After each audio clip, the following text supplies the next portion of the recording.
Hello. Hi, everybody. How are you all doing today? It's now October the 31st, about 2 p.m. Central Standard Time here in Manitoba, Canada. Happy Halloween. Hope you guys are going out trick or treating. Doesn't matter your age, you should. And if you don't go out trick or treating, that's why we have kids to use them for candy as they get older and for Facebook photos and Instagram. That's what children are good for, right? Halloween candies and Facebook photos. I'm just kidding. So hope you guys are having a great day so far though. And check this out, guys. First batch came in, the ones I'll be giving away to a lot of my family and friends. It's extremely comfortable. It's a lot more comfortable than I thought, right? This is the Baby Whale Club gear that I'll be rocking all winter and summer probably. It's incredibly comfortable. This is a small size on me. I'm about 5'9", 150 pounds now. Gained 5 pounds of going to the gym and stuff, feeling good. So I just want to show you the fitting. It's incredibly soft, ring spun, super high quality. And this is a t-shirt or just kind of a brand to represent my journey and what I've been through. And do you know how I got the name, Mama Whale? People just started calling me like a whale because I was working, back then I was working with like a group of people. And I was trading like $250,000 and up, I guess. It's not really a whale-sized position, but for day trading, that's pretty monstrous. Not many people I know day trade with over $250,000 in crypto right now because of volatility.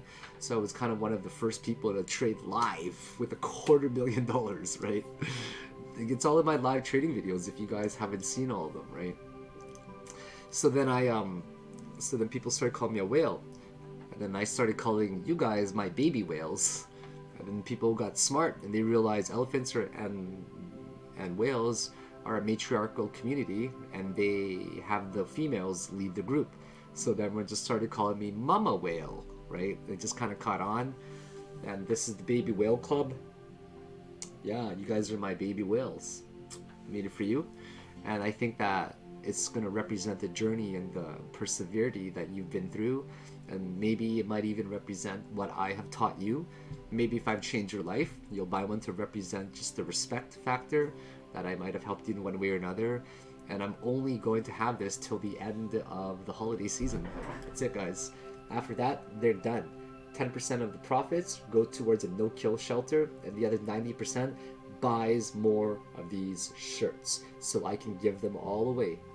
This is it's non-profit, guys. I hope you know that, okay? It's non-profit. I don't need the, I don't need the mucho dinero or anything like that.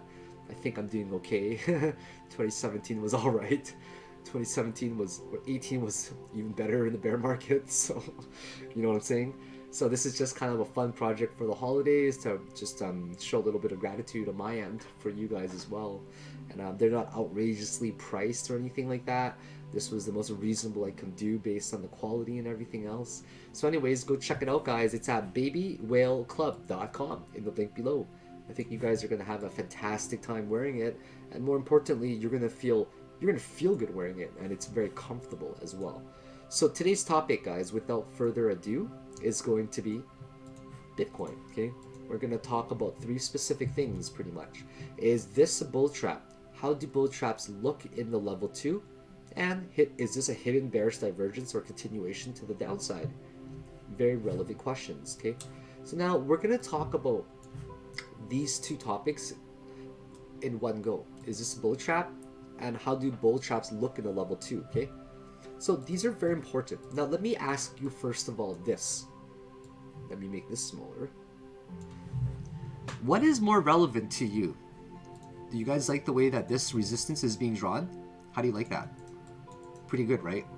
Would you argue with me if I told you that this is actually incredibly cool way to draw it? Would you argue?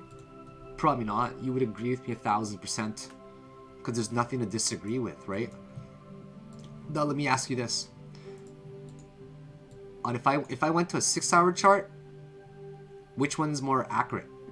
The yellow one or this white one?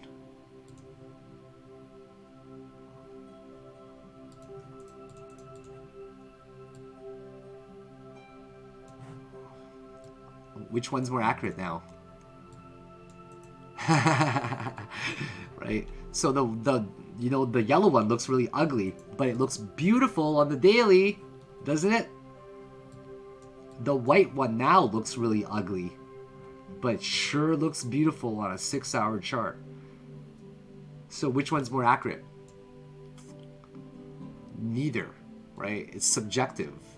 That's what trading is about. Trading is all about psychology and how we think other people will perceive it as well, and how we perceive things especially. That's why lines don't exist in trading, but they don't actually, they're not mathematical places, right? They're psychological points that could pivot. And that's the way that I see these, right? So I don't see these as wrong or right, but if I had to choose one, I would have to choose both. And the reason why is because I would choose the white line as a support, okay? Yeah, I'll choose the white line as a support because it was previously a resistance. So if it goes down to the lower side, I'm gonna no doubt guess still 8,500 about. At the lowest it can go. Like, I'm not kidding, like lowest 8,500-ish. If we fall below that, all bullish counts are off the table. And on the high side, I'm gonna right around here is gonna be a resistance, 10,000. Again, right above this break range. This time it's most likely gonna be about 10,000, I'm guessing, because we're more so sloping over here. Okay, so now we're gonna talk about this once again. Is this a bull trap? How do bull traps look in level 2? Well, this would only be considered a bull trap, a possibility of a bull trap, if we only factored in the white line, right? Because let's first of all define bull trap. Let's say we have this right here, and then we got sometimes the prices go up above it, sometimes they don't. Sometimes it goes, ooh, it goes up. Just pretend those are candles, you know, or just it goes up like that, and then it drops back down, and it's a resistance, maybe it drops back down, it goes up sharp, and it comes back down, right? Maybe, but then it just resistance, and it goes up again, and maybe it comes down, right? So that to me, the places where they poke out, let's say you're using just the yellow right here, okay? The yellow, we'll take out the white for a minute, okay? This would be considered the bull trapped region, where it's just poking out of it, because if you look on a daily, right, you're just considering the wick like the wick areas, the wick regions where it goes up quickly, it just comes right back down. These are points of interest because they have failed in attempting to break to the upside. So then we consider the bull trap because it's kind of funny. It's more like relating to amateurs, in my opinion, right? Where amateurs, they will stay locked in their position and hope for the best, okay? So they're trapped. It's like the fear of missing out, the FOMO. I'm actually going to talk a lot about this because this is all psychological now. And psychological traders are very intelligent, in my opinion, where if you study about just human behaviors in the stock market in general, you can learn a lot about how people react and try to do the opposite of what a herd does. So let's say you're FOMO, $19,000 Bitcoin back in the day. Now, if you bought it there, right? Obviously it went back down pretty rapidly after it hit almost 20, right? But now all of a sudden you're trapped up there, right? So, you know, you're basically bull trap. It doesn't always have to be above a specific region. It can also just mean simply you thought the price was going to simply go up and up and up and up, so you bought into it, and then the price reverses on you, and now all of a sudden you're trapped. I'm sure you've been there before, right? And the reason why I say it's kind of like relating it to amateur traders is because they don't stick to their stop loss, man. They have no idea what even a stop loss is or why it's important over time to manage that risk, right? So it's like they're trapped there because they don't know, these amateurs, they don't know how to take loss or how to adhere to their stop loss, right? Hence they were trapped. But a real trader, like, they're not going to get trapped, honestly. They're going to, like, it's rare. For me to get trapped, it hasn't happened in years, maybe. 2 years at most. Maybe I got trapped once, but I just like I was wrong about it, you know. But I don't think I've ever been trapped in over 2-3 years. Actually, 3 years now, where I've held my position, hope for the best, you know, because once you get to that position, it's never a good one to be in.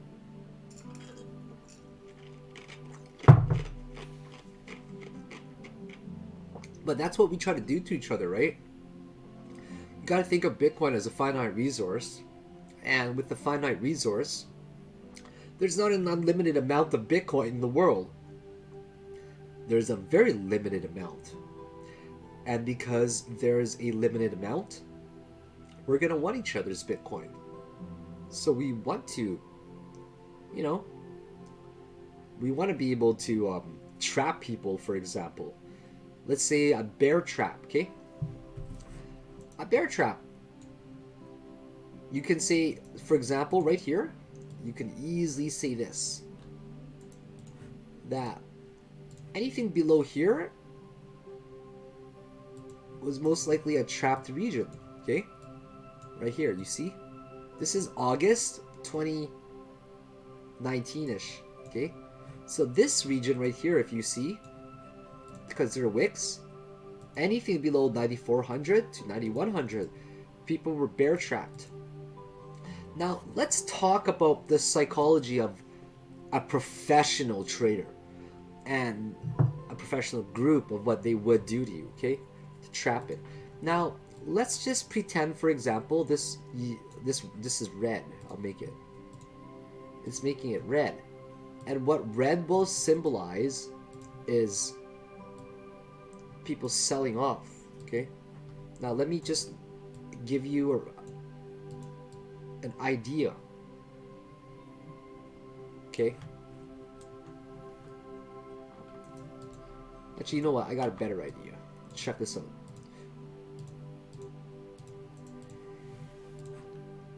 Alright, so think of this, the top red box, as walls on the level 2, okay? So you know the level 2, there's got the ask and the bid side, right? Or the bid are the people buying to drive up the price, and the asks are the people who are selling off, right? So this is the bid, or this one here is the ask, and this here is the bids. You guys would be surprised at how long it takes me to come up with these ideas for a video. Because every video I make, I want to make it epic. So you guys learn something from it and you come up with a crap ton. I don't think anybody has the same content as me. I don't know, maybe I just think I'm better than most of these other YouTubers. I'm just kidding.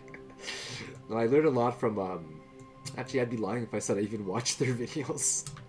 I don't watch anybody's videos but my own. I do things myself.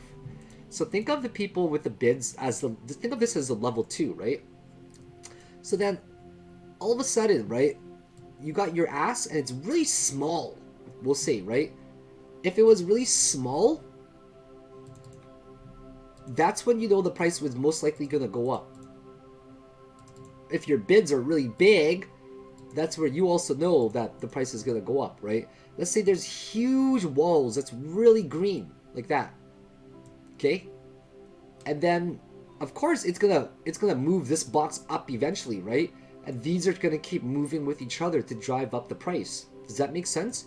And then the more people want to buy, so the bid side, it gets huge, right? And the ask side just starts to shrink. Liquidity dries up on the ask side, right? Because there's nobody wanting to sell anymore. The price is going up too high. They're just gonna sell at a higher price point. So that's a good thing in a bull market. But we're talking about a bear trap, right? I still remember what I'm talking about, guys. Don't worry. This is a very, very good analogy or example I'm going to give you guys that's going to stick always, I think. Now think of a bear trap as this, which is scary. Okay? A bear trap is when the ask gets huge, okay? First of all, it might start all the way up there. Can you draw in here? You can't even write text in there. What the heck? That sucks. So this, first of all, the ask side is huge, right? And then of course there's not going to be that many people buying up because the assets are huge and they're trying to drive down the price, right? I don't need to even use that bid and ask word. You guys get it for the annotation there. So now it's so big that they're just going to keep driving down the price, right? It's going to keep moving down because the wall is too big to simply, like, this green thing can't gobble it because the red thing is too big. The green thing can only occupy a small portion of it. Do you know what I mean? Just as an example. So then this price is going to keep going down. And these guys are either going to keep driving down their price if they're a team, or more sellers will come in, right? Because they're trying to sell. This is the bear side, right? And they're just going to keep pushing it down. And then eventually, well, you know, they're going to push it down to just right here. Just right there, okay? And now you're also selling off. You think, oh wow, it'd be great to actually short this market right now. So you're shorting it, right? And then there's the other side who are just, you know, traders or whatever, who are just holders, hodlers. They end up selling their Bitcoin because they think the market's going to drive down. But what they don't know is that, you know, there's a little bit of people buying here, but they don't know is that there's also a huge hidden group somewhere that we don't even know about or see in the order book because the level 2 is hidden. So, but what we don't know is that this big green box is also part of the same team. We'll just call them Power Rangers. We'll just call them Team Power Rangers. Okay? But what you guys don't, like, Team Power Rangers is pushing it down, right? They're literally the ones pushing it down, Team Power Rangers. But and there's so little people buying in the market. Like, we're talking retail investors, right? Like you and I. We're just, you know, Joe Blow at home. And then what we don't know is that Team Power Rangers are the people driving it down, but they're also the same people that's also trying to buy on the bottom side, because they're the ones causing this dip in price. They're forcing the market to be driven down because of sheer amounts of money. And we're talking billions of dollars of walls where they're coordinating over every single exchange, from Binance to Bitfinex to Huobi, or, you know, Huobi, however you pronounce it, to everywhere you can imagine, to Poloniex, to Kraken, you know, to GDAX, all those places. And then the Team Power Rangers is driving it down, but they're also the people forcing you to drive down because Bitcoin is finite. Does this make sense now? It is finite, so they are wanting your Bitcoin, but they're going to force you to try to sell it. They're going to shake your hands, and it's called shaking the weak hands out, right? No weak hands in this game can ever be here.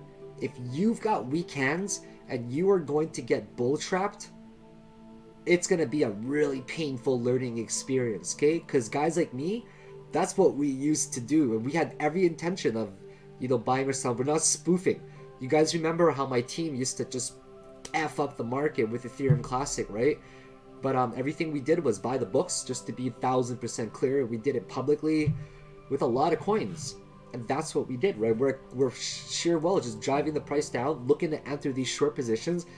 That's legitimately what happened. But hey, no one wants to enter the shorts. The walls are too big. So we're just stacking up buys at the same time on the other side, with the intention of driving it up, because we're forcing everybody to shake out the weak hands and to sell their Bitcoin. Just more all examples, okay? And then here we are waiting at the bottom.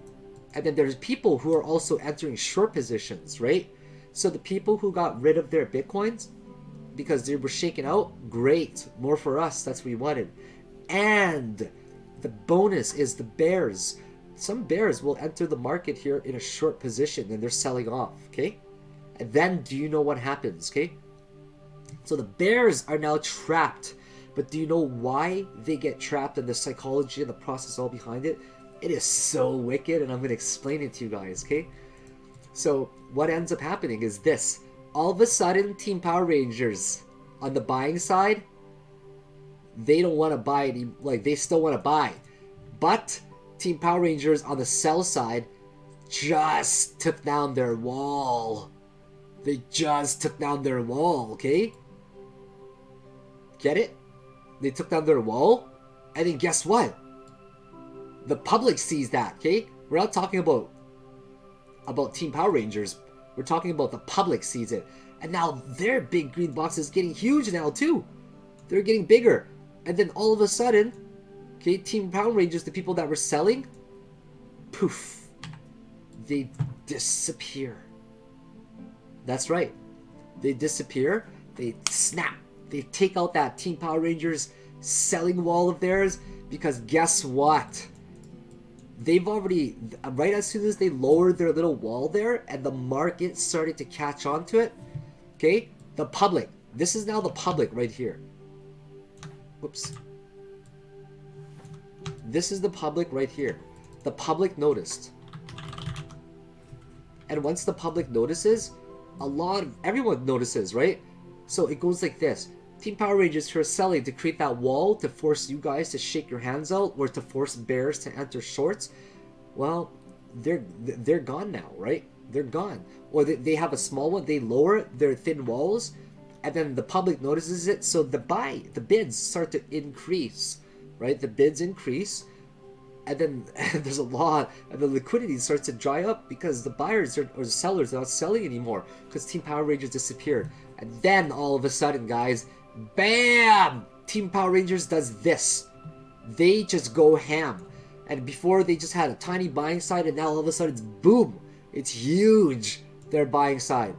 And once this happens, the market can only do one thing, which is bam, it spikes up. Hence the word bear trap. Where bears are entering short positions, okay? They're entering short positions. You can't be trapped unless you're in a position. Fair? Right? Fair enough. So you have to be in a position. The only position you can be in is basically a short, you could say. Okay? So now you thought it was a short, and then you just got trapped by the bulls. Because that's what they did. They forced the price to come down, and then they simply just made their bids huge, took out all their asks, and they spiked up the market like that. Just through sheer leveraging on whatever exchange and stuff. Like, this is kind of advanced strategies that I'm talking about. You guys don't really hear me talk about this kind of stuff often, but that is exactly what I wanted to talk to you guys about. Is this a bull trap? How do bulls look in the level 2? That's exactly what we just covered. Now, guys, to step 3, okay? And don't forget my quote of the day. Our highest priority is to protect our ability to prioritize. And that's actually really important to me. Notice how I have a structure for you guys, and I review what I'm going over before the videos now and after them as well, to make sure we've covered everything. So it's very important to prioritize, and this is basically the same thing as saying never lose your discipline. Okay? Always know what's important and know how to prioritize, because without prioritization, you have no sight of what's actually important to you. Okay? Oh, you guys don't even see that, but that's on Twitter. Check it out. Okay, guys, now we're going to talk about hidden and bullish divergences, okay? So, let me show you guys something. Let me just go to Google. Alright, I'm going to talk about hidden bullish and bearish divergences, okay? So, I want to talk about, for example, this is a decent one, I'll show you. This one here is what I call a hidden bullish divergence, okay? Now, bullish divergence and bearish divergences are very different than the other, okay? So the way that I see them is like this. Okay, so I actually made a chart for this before. Now, this is the best way to think of it is like this. I'm just going to maximize this so you guys can... Oh, you don't see that, I'm sorry. Okay, that's probably the best I can get it then. So the way that I see it is this, okay? Normal bullish divergence and normal bearish divergence. What normal bullish divergence does is it's looking for divergence, right? But you're getting a lower low for price, but you're getting a higher low for our side, for example. That's bullish divergence. That's normal, right? Normal bearish divergence as well is you're getting a higher high, right? Higher high, but you're getting a for price you are, but you're getting a lower high for our side, which shows that it's losing strength, right? But hidden bullish divergence is really different. Now, bullish divergence, we're just basically looking to see, hey, when is it going to reverse? Is it actually gaining strength? Okay. Bearish divergence is, hey, are we losing strength? That's what we're looking for. We're losing momentum. Is it rolling over to the other side? But hidden bullish divergence and hidden bearish divergence, we are looking for divergence that is a that can confirm its continuation. Does that make sense? So normal divergence, we're looking to see, hey, is it rolling over? But hidden divergence is, hey, is it continuing, right? So on the upside, okay, let's say you're actually not comparing the highs anymore, right? Or sorry, the lower, like you're still comparing the lows. Yes, you are, but you're now comparing it on the upside. Normal bullish divergence, you're comparing it when it's coming down to see when it's rolling over to start going up. Hidden bullish divergence, we compare it when it's still going up, right? To see if it's going to keep going up. It's the opposite. You guys might need to watch this a few times to wrap it around your heads. It's probably just as hard for me to explain it as it is to counterintuitively think about this as well. So then we look at it on the lows, okay? When it gets a low here, say wave 2, and it makes a wave 3, and it makes a wave 4. We're comparing waves 2 and 4 basically, right? And we're saying to ourselves, if waves 4 has a lower low on RSI, then that means that it could continue. I'm going to say that again, okay? On the lows, if wave 4 right there, compared to this one, if wave 4 has a lower low on the RSI or whatever indicator, a lower low than the previous wave, say right there, wave 3, or sorry, wave 2, see this is a lower low than that one, then that's a continuation trend to the upside. It means that it would most likely make one more wave upwards. That's on an uptrend, okay? Now on a downtrend is different, right? On a downtrend, we're comparing the lows, or sorry, now we're comparing the highs, okay? We're now comparing the highs, we're still comparing the highs, but in normal bearish divergence, we're looking for when it's going up, hey, is it losing strength to come down? But for hidden bearish divergence, right, what we're looking for is when it's still going down, actually. We're comparing when it's going down, hey, is it actually going to continue to the downside? And the way we look at this is by comparing the highs, okay? Yeah, this one's going to be obviously a lower high, right, than that one right there. So let's say that's waves 2 peak, and that's waves 4.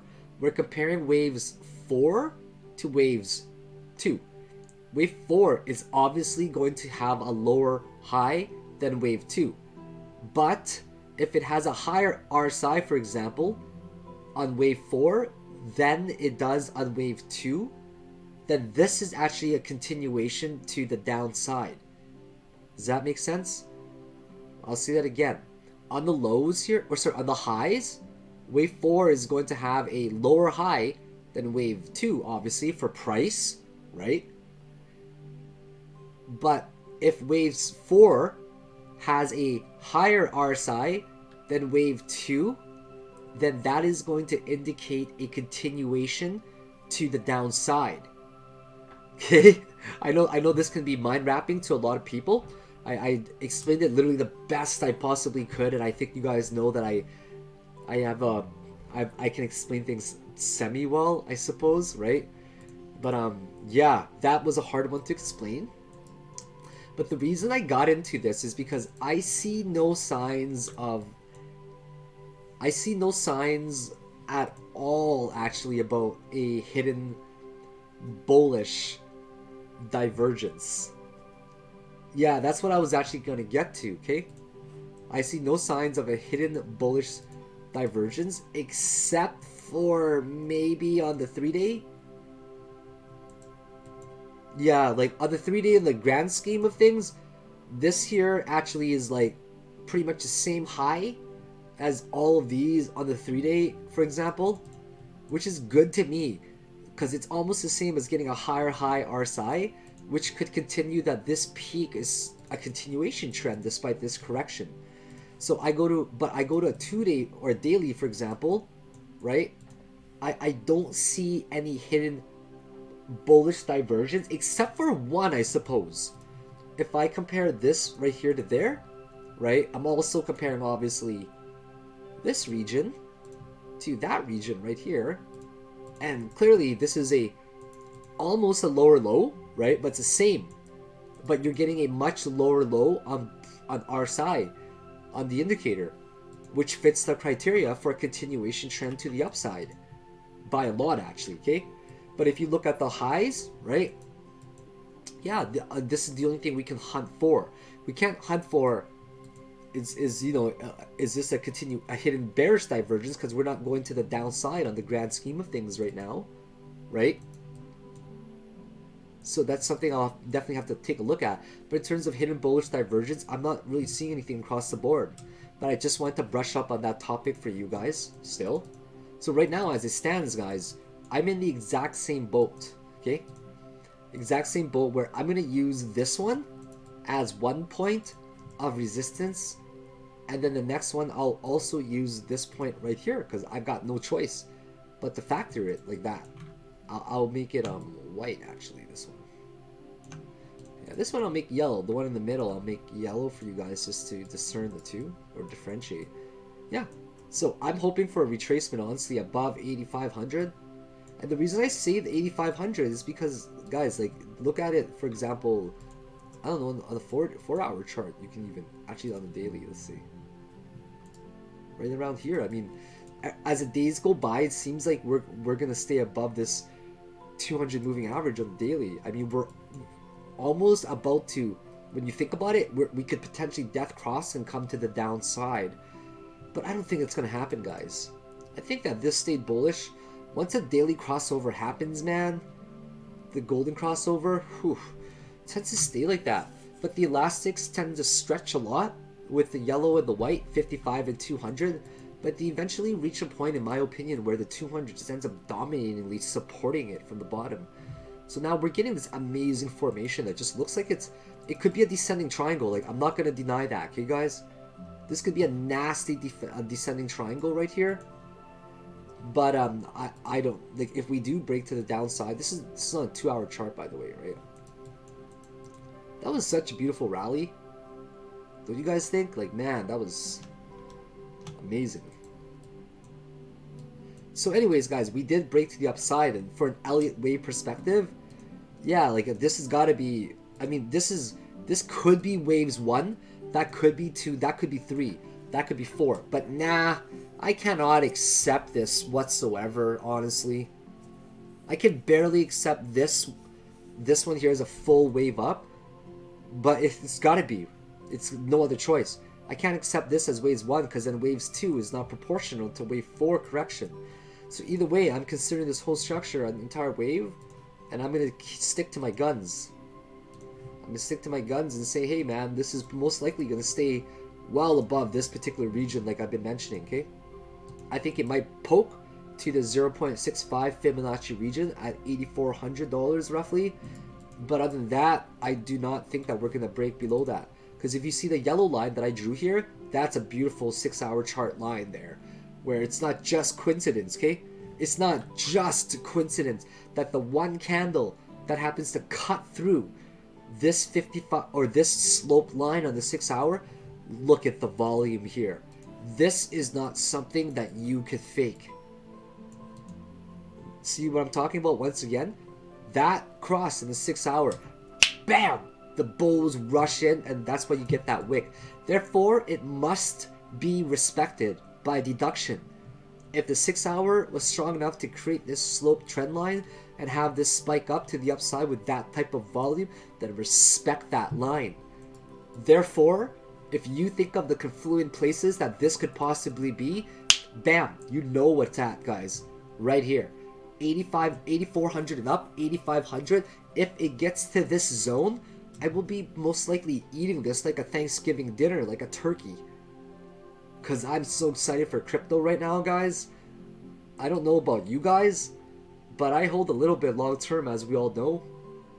Right? And this rally, and my base price, guys, as you know, is under Like, it was around 6K before. Now I think it's about 6,500. So I had a few good days, you know what I'm saying? After this run. But what I'm saying is that, man, guys, don't be discouraged. You know how many people I've heard say, I'm gonna get out of crypto because I'm not making enough? Damn, son. You haven't given enough of a chance yet. And you want to run away so much already? That's what I keep thinking to people right now, man. I'm like, are you serious, bro? You want to leave crypto during one of the most potentially volatile things to come? Right? You know, like, think of it like this. That you guys have been brought into the game, and this tiny little blip of what we are in the universe as Earth is kind of like a blip of what we just saw in the 2017-2018 market. Do you guys know our market cap right now is only like what, 270 billion, I'm guessing? 246 billion?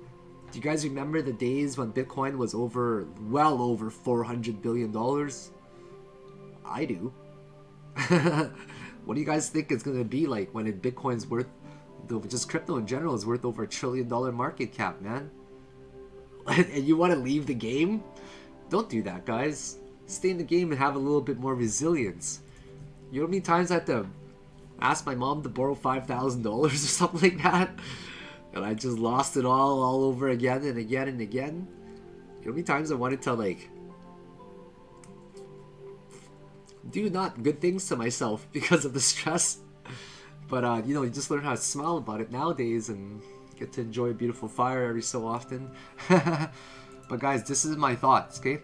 I don't think it's going to retrace below 8,500. And if it does, I'll be darned. Okay? And the next resistance is obviously going to be that white line that I drew here for you, okay? Okay. Right there. Gotta respect both, guys. And therefore, 10K is roughly the target. Yep, but once we break out of here, I'll show you guys what's gonna happen if we break out of here. Just looking for the symbol. This is what's gonna happen.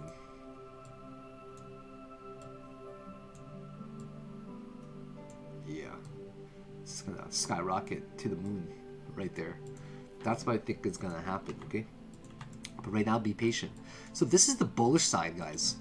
The bullish side is one of two cases. One, we retraced already and we're just gonna shoot right for 10K soon.